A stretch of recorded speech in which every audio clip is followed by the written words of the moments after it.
This is the most traffic I've seen on this bridge in a while.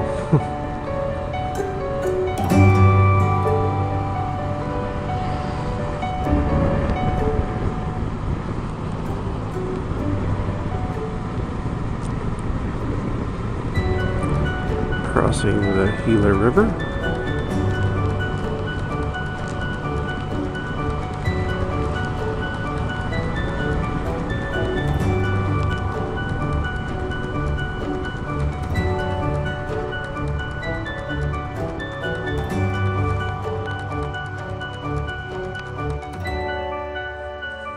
Seems like a good day for a ride. It's only like about 66 degrees. Halfway to Gila Bend on the Gillespie Bridge. And there's the old dam that's broken a long time ago.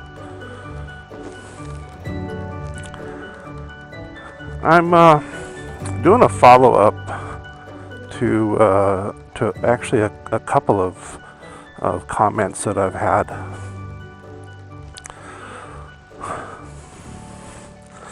Most notably, I had one yesterday. A lot of people seem to compare the two bikes between the FJ09 and the Versys.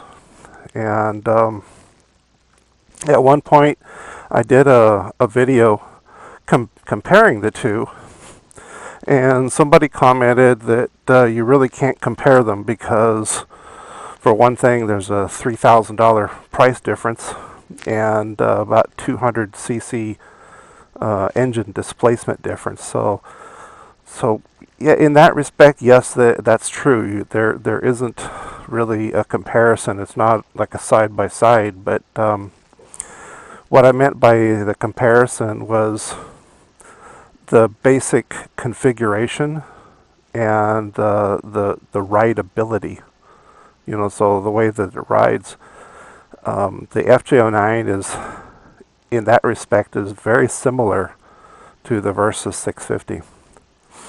The handlebar width, the seating position. I think the pegs on the Versys are a little bit lower and a little bit more forward. But the seat height is very similar. But on to the differences. You know, the engine displacement is 200 cc more on the FJ09 than it was on the Versys 650. And this is a 3-cylinder, and the Versys was a parallel twin. And so the sound is different, and the horsepower is a lot different because the FJ09 has double the horsepower and 50% more torque. And so people have asked me why I've changed. And really, that was the real reason. It wasn't that the Versys felt underpowered. It was because I just wanted something a little bit more. Now, the thing that I noticed with the Versys, the 650, was that at highway speeds, and highway speeds 75 miles per hour and greater, the engine seemed to be, I guess the word is frantic. You know, it seemed that that it was working a lot harder than the FJ09 does. The FJ09 can do the same speed, the same everything, but it doesn't feel like it's working as hard, and certainly the RPMs are lower because the gearing, I think, is different. So I was looking at having something that's maybe just a little bit more capable on long trips and on the highway. And so that was kind of my motivation for changing. Now, the thing that I really liked most about the Versys that I had was the color and the appearance. I mean, I think if I sit the bikes side by side, just on appearance alone, now this is just my personal preference, but I really liked the Versys better. But when I first saw the FJ09, I mean, something about it just really struck me. I like the way that it looks. It's just got a nice look to it. As I said, it rides very much the same. But with the additional torque and horsepower, the thing that I noticed about it, as far as rideability, was, you know, the roll-on at in the higher gears was much better.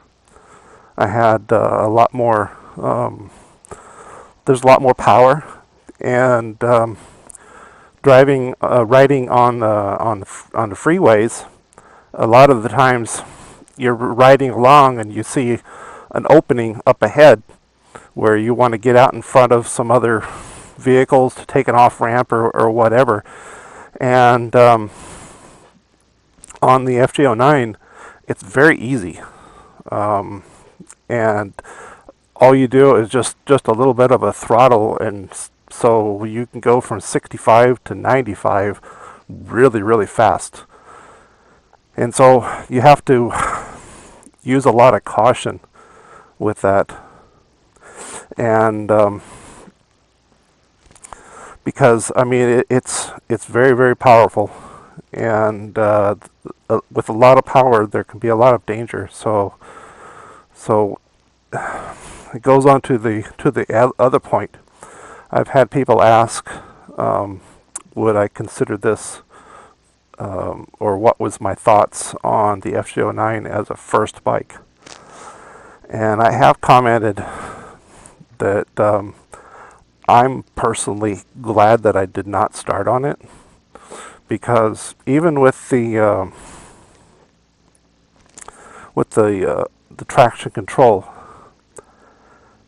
it still has a lot of throttle response, and compared to the Versys, the throttle is a bit more twitchy.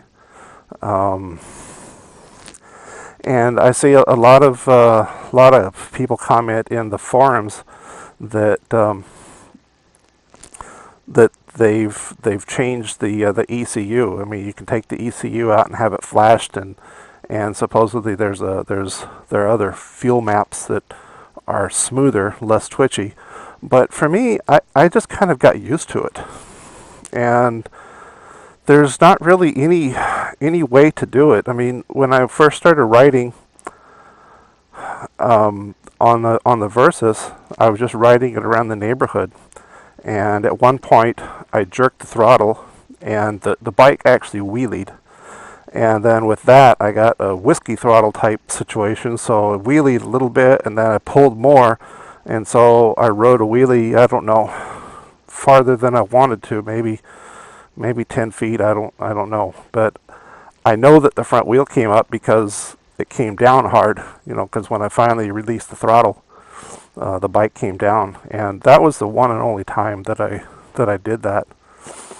And so it took me a while to get the throttle control, because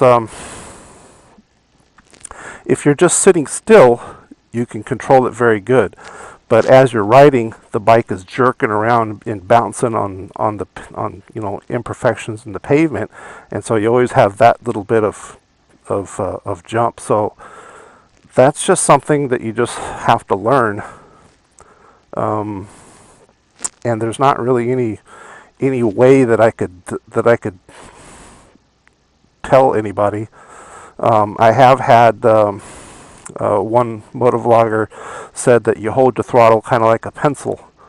So I tried that, and that really didn't help. That didn't do anything for me. Maybe it does, but I think it was just something that you learn. So the FJ09 is a first bike.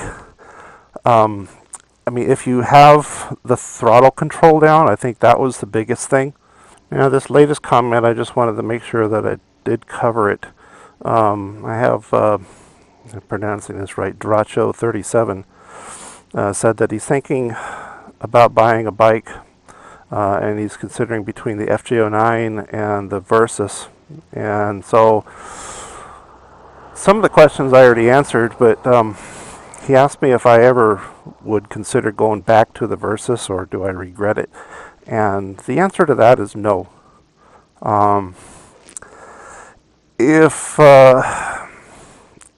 there was a way that I could have kept the Versys and had this bike, I think I would have done that. But financially, I just really couldn't do that. So it would be nice to have the Versys sometimes, but rideability-wise and for road trips and just general scooting around town, I mean the FJ09 is superior. At least it feels that way to me. I'm sure there's probably some pieces here that I missed that I meant to say on this video, but I hope that answers some more questions.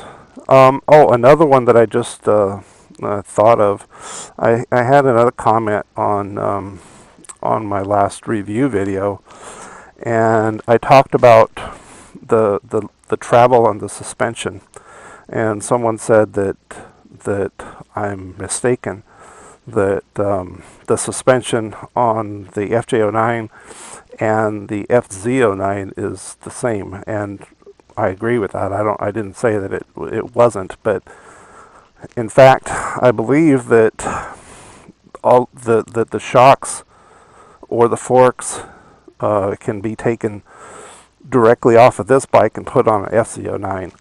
Now, I have read on the forum, the FJ09.org, that the shock valving is slightly different, and that the spring rate is slightly greater on the FJ09, and that's just because of the luggage carrying capability of the FJ09 versus no luggage on the FZ09. Now, I've not confirmed that. I didn't try to find it from Yamaha. This is just but I did read that comment a couple of times from a couple of different people. It really doesn't matter to me, but it doesn't matter to me enough to really research it.